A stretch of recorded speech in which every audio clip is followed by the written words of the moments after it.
गुरुर्ब्रह्मा गुरुर्विष्णु गुरुर्देवो महेश्वरा गुरुर्साक्षात् परं ब्रह्मा तस्मै श्री गुरुवे नमः तस्मै श्री गुरुवे नमः।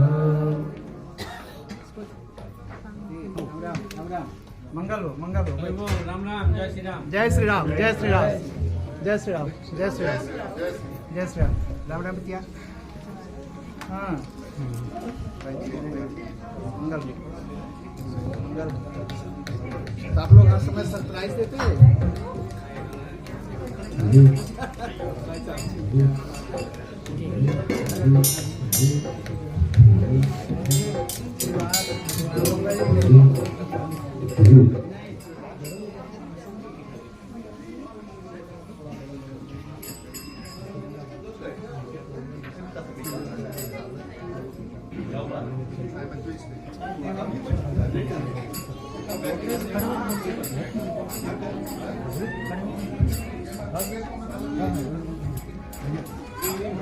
दिनेश जी मंगल हो,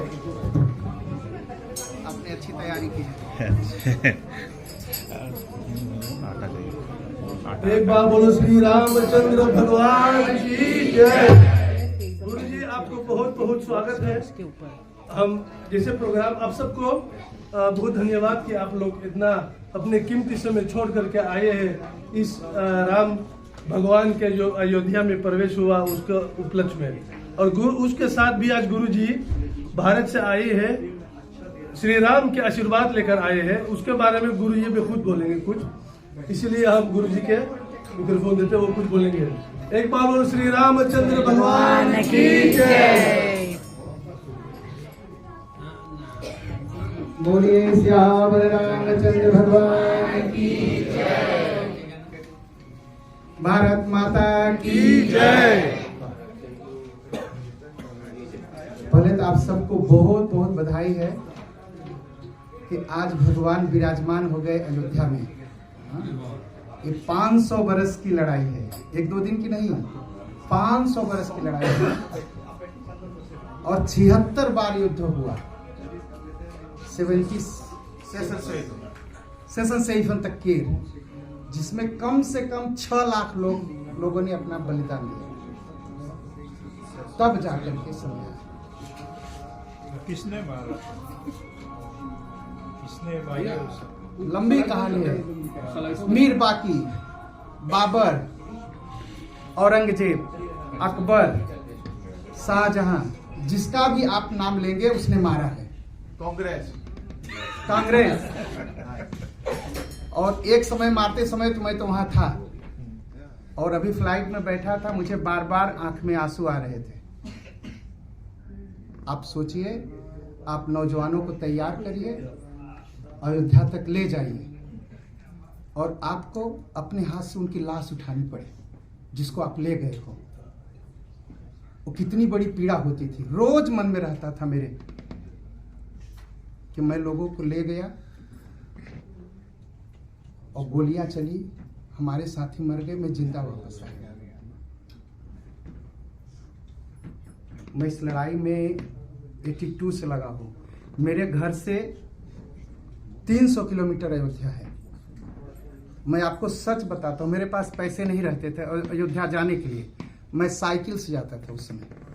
300 किलोमीटर अयोध्या में साइकिल से जाता था कि मुझे मंदिर बनाना है, उसके लिए कुछ भी करना पड़े करेंगे। मैं गया अयोध्या, अभी मैं वहाँ था। हमारे जो लीडर थे, शायद कल परसों तक उनका इंटरव्यू आएगा, उनको गोली लगी थी यहाँ से, और यहाँ से गोली निकल गई थी। 6 महीना तक वो हॉस्पिटल में थे। 6 महीना हम लोग जाके उनको देखते थे। जब होश में आए तो कहे कि अब क्या होगा। उन्होंने एक बात कहा, जिस बिल्डिंग के लिए हमारे लोगों पर गोली चली है, उस बिल्डिंग को हम मिटा के रहेंगे। फिर वो 6 दिसंबर का दिन आया। सब जानते हैं 6 दिसंबर को क्या हुआ, लेकिन उसके बाद क्या हुआ वो बहुत बड़े आश्चर्य की बात है। जो लोग मस्जिद ही कहिए तोड़ने में ढांचा तो लगभग 30,000 मंदिरों पर खड़ा है। और मैंने कल पोस्ट पर लिखा, आज पहला शुरुआत हुआ है, नहीं बचेगी एक मजार। ठीक है। और लोग सोचते हैं कि पंडित जी ऐसे बोलते हैं, मैं ऐसे बोलता हूँ। जो सास बात है वही बात एकदम सच बात है। 3 नहीं अब 30,000, नहीं बचेगी एक मजार। अयोध्या तो झांकी है, काशी मथुरा बाकी है। क्यों छोड़े अपना हंस। हम भाइयों का झगड़ा होता है ना, तो इतनी बड़ी जमीन के लिए एक भाई दूसरे भाई को गोली मार दे, होता है ना। और हमारे इतने बड़े मंदिर ले लिए हैं, हम कैसे छोड़ देंगे, क्यों छोड़ देंगे। ठीक है। उसके बाद जब मस्जिद ढांचा तोड़ा गया, शायद इसमें से कोई यूपी का है, उत्तर प्रदेश का कोई है नहीं। अच्छा, कोई नहीं। बहुत बड़ी घटना। जो ढांचा तोड़ने में जो लीडर थे उनको मार दिया गया।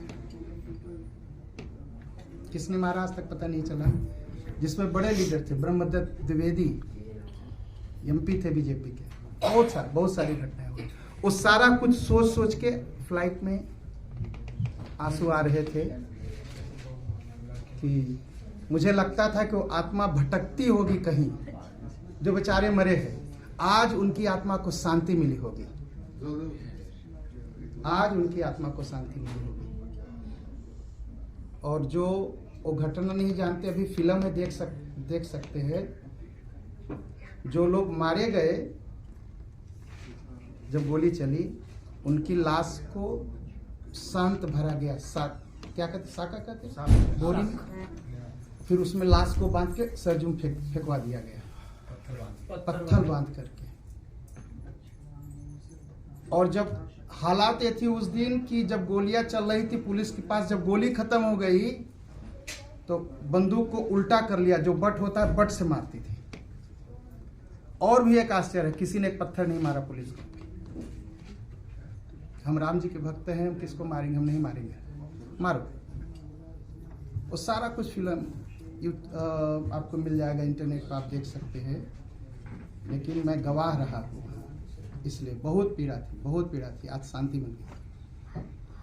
तो आप सबको बधाई हो, भगवान विराजमान हो गए। और उस खुशी में हम लोग यहाँ इकट्ठे हैं, कीर्तन करेंगे। देखिए आप लोग सुनाएंगे अच्छे। मैं आपका सुन रहा था यूट्यूब पर, फेसबुक पर, पूरा ग्रुप का। हाँ, मैं सिर्फ एक हमारा, हाँ एक ही। आप रुमाली पहन के पीला नहीं, एक मेंबर सिर्फ नहीं आ पाए। अच्छा, और सब लोग हैं, सभी लोग यही है। हाँ, आप सबके लिए ताली एक बार।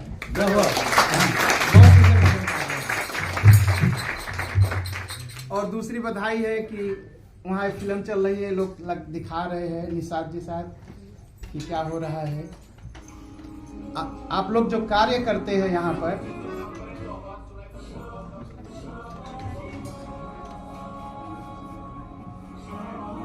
वो प्राइम मिनिस्टर म्यूजियम है भारत में, जो प्राइम मिनिस्टर म्यूजियम बना है।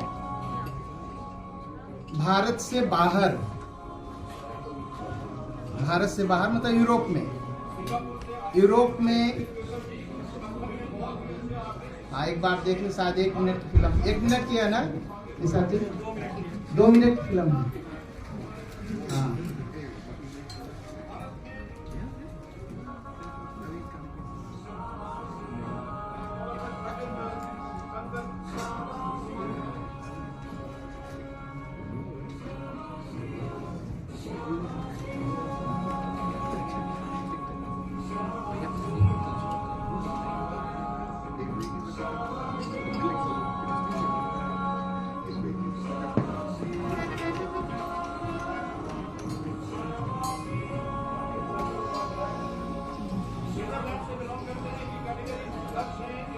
ये हालैंड के लिए बड़े गर्व की बात है।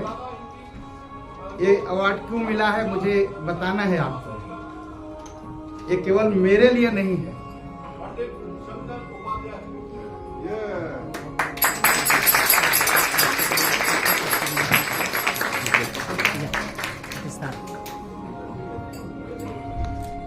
I'll sayครับแซ่ครับ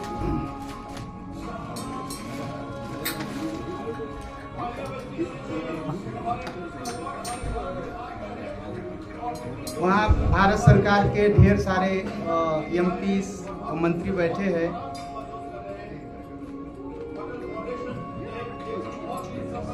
बड़ा वाला दिखाएं। हाँ।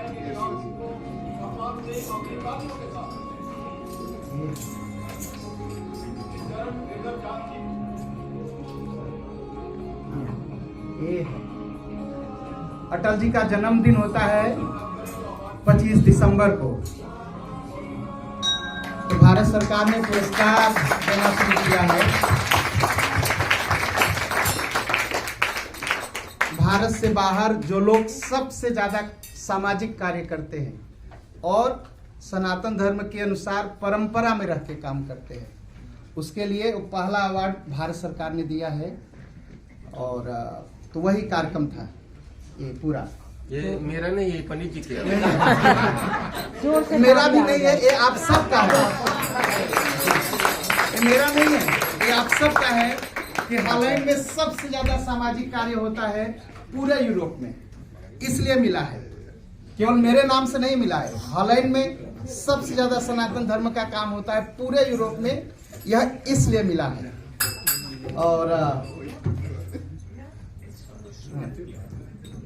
और दूसरा भी है, हाँ, और इसलिए मैं कहा ये आप सबको बधाई, क्योंकि आप सबको मिला है। देखिए अटल फाउंडेशन की तरफ से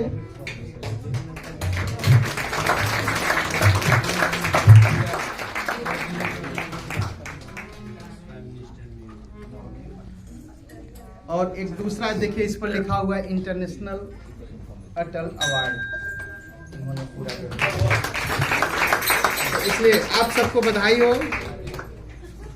और मैं सोचता हूँ हम लोग ऐसे ही कार्य करते रहेंगे तो हालैंड और जो है पुरस्कार पाएगा भारत सरकार की तरफ से। तो बहुत बहुत बधाई आप सबको, बहुत बहुत धन्यवाद हमारा साथ देने के लिए। जो कार्य हम करते हैं और उसमें आप लोग खड़े रहते हैं, जो सहयोग करते हैं, उसी से काम खड़ा हो पाता है पूरे। हाँ, ये भी है मेडाया। हाँ, मेडल क्या कहते हैं, मेडाया। मेडल। इसमें अटल जी का फोटो भी लगाए वो लोग। हाँ, उसको पहन सकते हैं तो सबको बधाई है, सबको बहुत बहुत धन्यवाद। हेतु राम जी का जन्म हुआ था संसार का भला करने के लिए, किसी समाज का नहीं, पूरे संसार का। और राम जी आज विराजमान हुए हैं संसार का भला करने के लिए। और राम जी बैठे हैं और वहां बैठ करके राम जी सारी दुनिया का भला होगा। एक चीज आप देखिए, शायद हालैंड में भी ऐसा है, आप लोग इतने खुश हैं। मैं भारत के गांव-गांव में गया, गांव-गांव के बच्चे जब वो झंडा लिए रहते हैं, छोटा सा पीला सा और ऑरेंज कलर का, और जब मिलिए उनसे तो कुछ नहीं कहेंगे, सीधे कहेंगे जय श्री राम, चिल्लाएंगे जोर से। वो देखते ही चिल्लाते हैं। मतलब हर बच्चा इतना खुश है वहां का कि क्या बताएं, तो खुशी हम बता नहीं सकते, उनको देख के ही पता चलता है।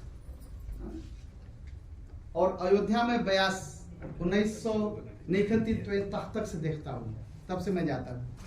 जब मैं जाता था शुरू में तो अयोध्या लगता था एक उजड़ा हुआ गांव, और आज जाइए तो अयोध्या लगता है स्वर्गपुरी है। अब परसों मैंने कहा कि शायद भगवान राम जब आए होंगे तो इतना बड़ा उत्सव नहीं हुआ होगा जितना आज हो रहा है। राम लाला रूप में आ गया। हाँ, राम लला रूप बैठ गए, विराजमान हो गए। हाँ, उनका चित्र आप लोगों ने देखा कि नहीं, मूर्ति कितनी सुंदर है, बहुत अच्छा। एकदम। लेकिन पंडित जी मूर्ति काला क्यों? शालिग्राम पत्थर का भगवान हमारे काले काले कन्हैया। राम जी काले हैं इसलिए राम जी, हाँ हाँ, राम जी का स्वरूप ही वही है। देखिए पंडित जी, शालिग्राम पत्थर है, वो विष्णु जी ने अवतार लिया था एक राक्षस को मारने के लिए। हाँ। नेपाल की नदी में जो पत्थर गंडकी नदी में वो जो है, वो बहुत पॉजिटिव एनर्जी वाला पत्थर होता है, तो इसलिए जो विष्णु के अवतार जितने भगवान हैं उनकी मूर्ति बनाने के लिए उसी पत्थर का सारे उपयोग होता है। कृष्ण जी, तो अगर आप देखिए महाराष्ट्र में विट्ठल, तिरुपति बालाजी नीचे वगैरह, ऊपर आप और जाइए। एक घटना मैं बताऊं आपको, महाभारत में क्या लिखा है। महाभारत में लिखा है कि भगवान का स्वरूप सतयुग में उज्जवल रहते हैं, व्हाइट कलर रहते हैं। और जब सत्यनारायण भगवान की कथा सुनेंगे तो उसमें लिखा है शुक्ल वर्णम चतुर्भुजम। शुक्ल वर्णम मतलब नहीं, काला नहीं, व्हाइट कलर। तो सतयुग में भगवान व्हाइट कलर रहते हैं, ठीक है। और जब त्रेता आता है तो भगवान विष्णु का रूप होता है थोड़ा सा पीला, और द्वापर आता है तो भगवान थोड़े लाल हो जाते हैं, और कलयुग आता है तो भगवान काले हो जाते हैं। ये श्रीमद् महाभारत में लिखा है, महाभारत में लिखा है उसमें। तो भगवान से पूछा गया क्यों? कहा भाई कलयुग में हमारे भक्तों से पाप हो ही जाएगा, और मुझे तो पाप लेना है, पाप का रंग काला है, तो भगवान काले हैं। चैतन्य देव तो और भगवान गोल्ड कलर है। हाँ? चैतन्य देव तो गोल्ड कलर है। हाँ, चैतन्य देव गोल्ड कलर है।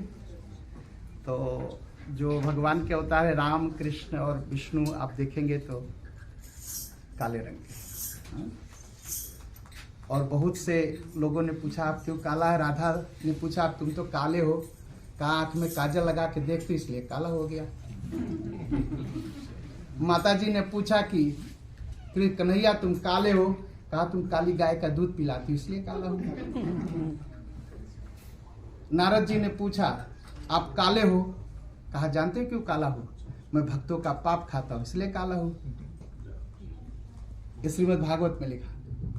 तो भगवान के पास तो हर बात का उत्तर है ना, जवाब है। जो जैसा मिलता है भगवान वैसे जवाब दे देते हैं। तो बहुत अच्छी बात, हम लोग कीर्तन करें और फिर से बधाई हो आप सबको।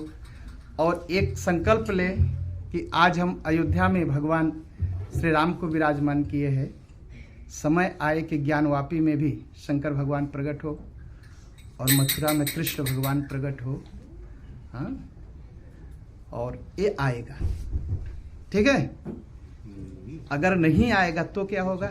6 दिसंबर दोहराया जाएगा। हाँ, अब ये उनके हाथ में है कि हम 6 दिसंबर करेंगे कि बिना 6 दिसंबर के होगा, ये उनके हाथ में। तो भगवान मंगल करे आप सबका, और भजन सुनेंगे। बोलेंगे जय श्री राम। और जोर से, और जो और लंबा थोड़ा।